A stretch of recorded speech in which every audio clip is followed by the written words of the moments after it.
Tell me, Vegeta, what is it like to feel this kind of pain? What is it like to you up on the highway? To work so hard, little, so little. To work so hard, so little. He'll be cleaning you up off the highway. To work so hard, he'll be cleaning you up off the highway. You up off the highway.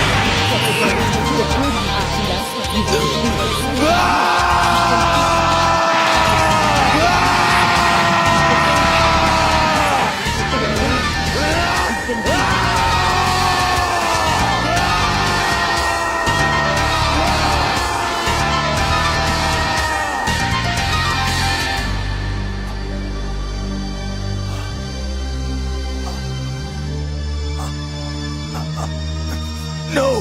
The Super Saiyans of legend were an invincible warrior race!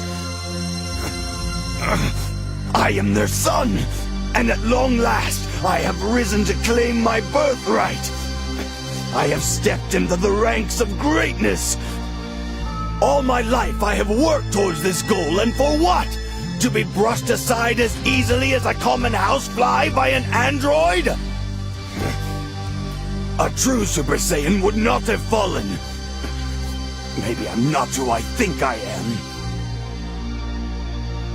Perhaps there are still new plateaus for me to reach, far greater heights to which I must ascend. Yes! I will ascend! The universe will marvel to see the ultimate Saiyan potential once again realized.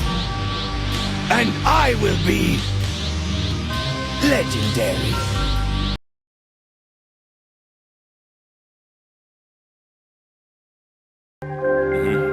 I'm a 90s baby that walks on this 80s baby pavement. Where love and hustling was key to a solid foundation. My purpose would never waver, cause to many I'm highly favored. Dreads long with the mind and body of the Savior.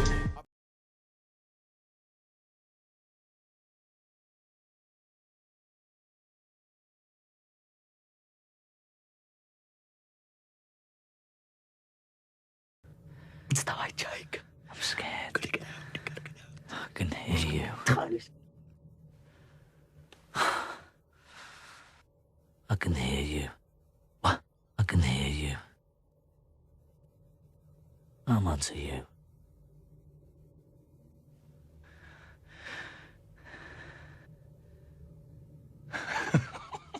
Who takes care of the good times, Jake? We're a team. We're best pals, Jake.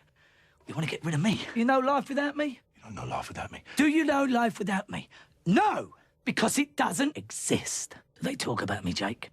No, because I don't exist. Tell all your friends about me then, Jake. I protect you, and I control you. If I say do, you obey. If I say you're scared, you're scared! Been listening to the other side, haven't you, Jake? Listening to people that want to hurt you, Jake. New people. No! Not old friends like me. People you shouldn't trust. Not me. I've been your friend forever, since the beginning. Get rid of them, Jake. Forever. They're the enemy. Not me. They're new. I'm old. I say they go. I say you do. You're weak without me. Weak. It's us against them, Jake. It's us against them. I'm coming to get you. You want to get rid of me, Jake? You want to make an enemy out of me? You want to get rid of me, do ya? Do ya? You want to get rid of me? Me. Boom. Huh.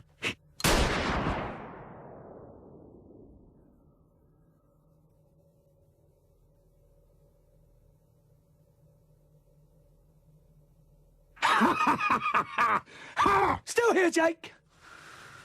How long have I looked after you? You can't win this one without me. Oh, no. You know why? I am you. Ephesians 6:12.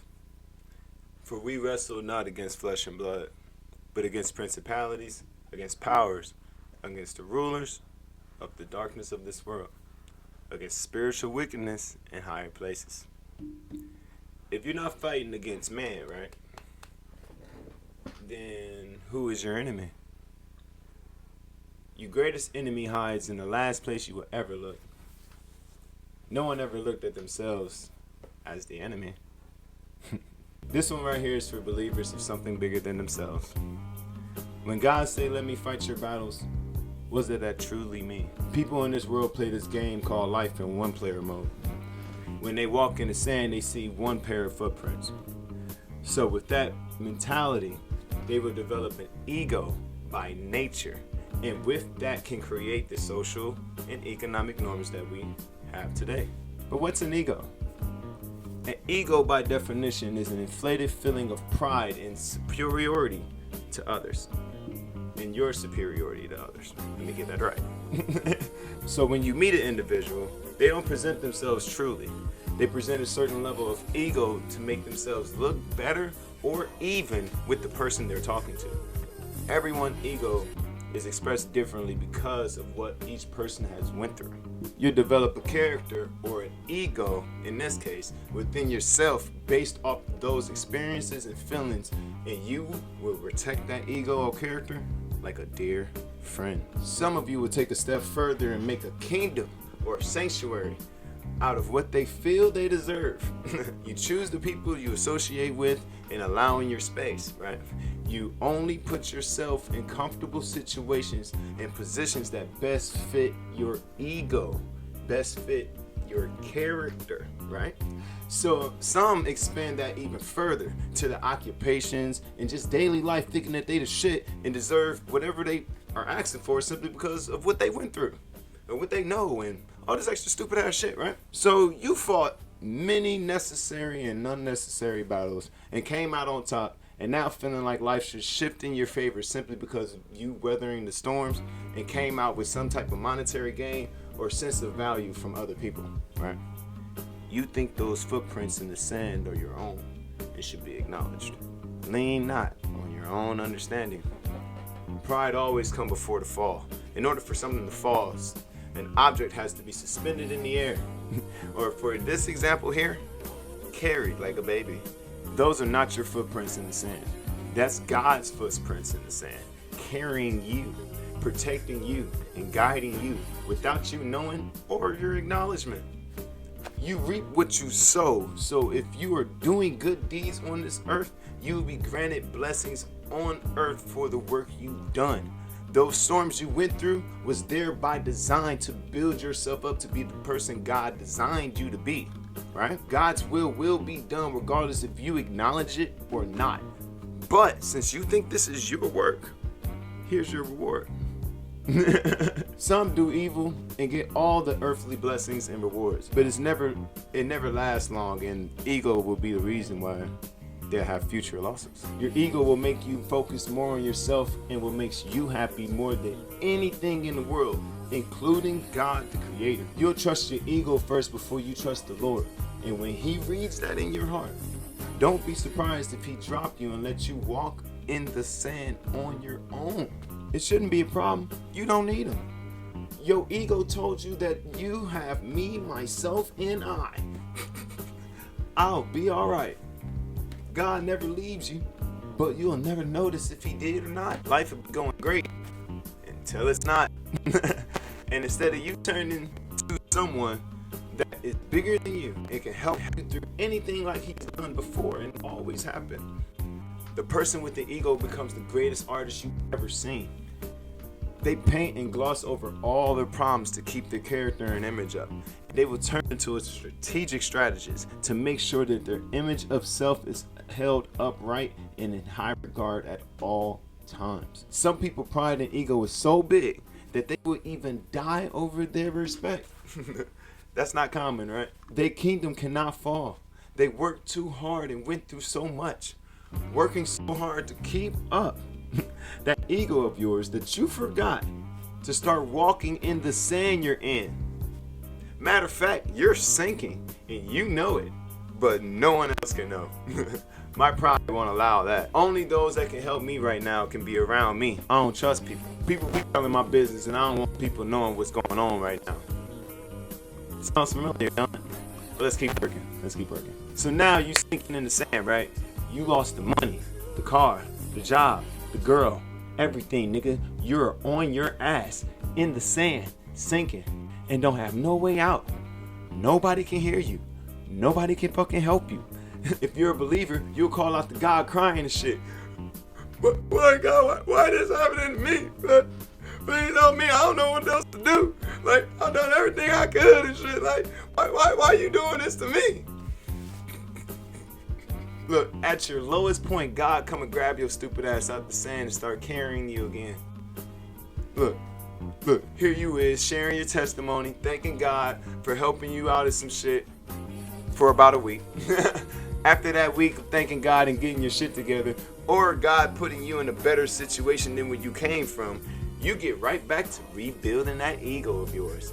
Then you just doing the same thing you did before all over again. But this time demanding more from the people that's in front of you. Why? Because God got you out of this situation. Now you're gonna make a more secure and more affordable kingdom that's designed to fall later on. Why? You guessed it, your ego. Now the question is, what am I supposed to do then about my ego? And who am I without my ego? Right? You have to acknowledge the Creator and know He has a purpose and a plan for you. You have to ask God, the Creator, to reveal that purpose and that plan. Your ego is not you. Find out who you are. Closed mouths don't get fed. If you ask God to find out who you are, you have to have faith and trust in God to see the answer. You know what I'm saying? You've been designed to do this shit all your life, and you just never acknowledged your actions. Peak game on what you like and dislike, all this extra shit that you went through in your life and what you feel you're called to. Find out, ask God, and watch He reveal it to you. Right? The only reason why I know this is simply because I'm speaking from experience. And let's go here. In my ego, in a sense, I need you to understand me, because after I've done this, right, I find out, after really just paying attention to my life and what God shown me, that He made me to be a warrior, nigga. Not only just a warrior, but one of His watchmen, His holy guard. Only the strongest is fit for this role. To be the final stand between me, the king, and His people. If that's not an ego flex and a reason to act like that, nigga, I don't know what is. But with great power comes great responsibility. I can't humble myself for people's liking or for me to fit in with people I'm built to be stronger than. It's by design. It's not my ego talking. I can't act like I know more than my Creator and His creations. He created me to protect and give word to those people. But most importantly, learn from those people that's in front of me and behind me. I humble myself in front of the Lord. And as a warrior, let Him fight my battles for me as I fight the battles He made me to fight for Him. You understand? Don't fight for you in your namesake, in your honor or your pride. You earn your honor and your glory doing your part in God's grand scheme of things. And for you to receive that glory, you cannot be distracted. God wants to fight your battles because He is more mad at your enemies than you can ever be. They are distracting you from your work with their egos and bullshit beliefs on what you should be doing or could be doing. When only God knows that they ass is in the sand hating on a nigga that's walking on the sand. Understand? They think I'm walking on the sand with my own strength. No, I'm learning how to walk with God, and you just see the results of something you're not doing. The moment a nigga realize that, they turn into a hater, and God wants to do battle with the hater, not the congratulator. Watch this. The congratulator play life on 2-player mode. There's 4 sets of footprints in the sand instead of 2. When you choose to have God with you, you're walking with Him. He's not carrying you. He's walking with you, showing you the things you need to know in order to fulfill your role. With that walk with Him comes approval, appreciation, love, and understanding. He shows you everything you need to know and who is with you and who is against you. If you ask God to fight your battles, He will do that for you, but not until He reveals the battle itself in front of you, so you can see why the decisions you have to make in regards of who you let be around you in your life going forward as he fights for you. Be careful for what you ask for, because I asked God to show me how to fight, and immediately afterwards, family and friends turn. But I can't lose focus. I cannot become angry. Understand, being angry shows a lack of faith in God. If you focus on what makes you anxious and angry, it will lead you to dive into meaningless and sinful acts that only harm you and derail you. Having your focus on the Lord will allow you to have that freedom to evaluate all, because he's fighting the battle. Understand? You just got a front row seat to the shit. The battle is with themselves through you. And if you're with God, they are now going against the Creator, not you. That's not your responsibility. They are now provoking God's work and will pay for their interruptions. But if you become angry, you will want to prove something to that person.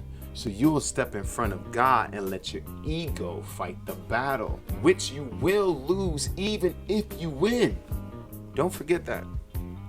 Give it all to the Lord so you can start walking in the sand on your own with God and your faith in Him guiding and moving your every step.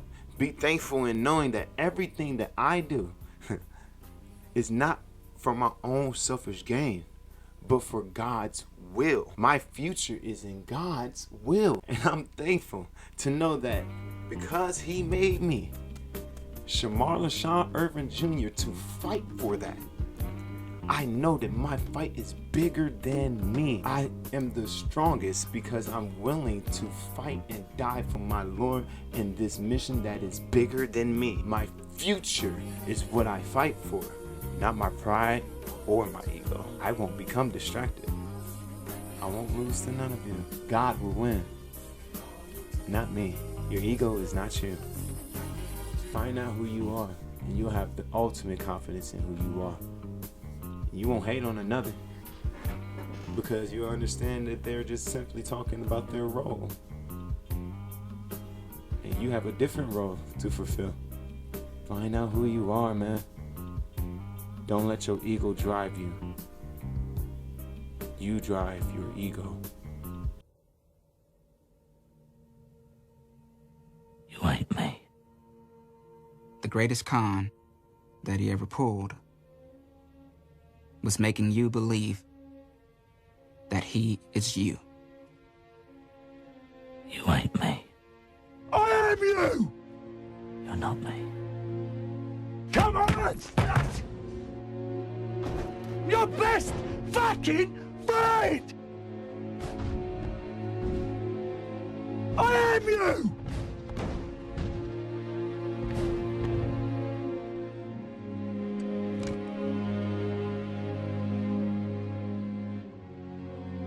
You don't control me. I control you.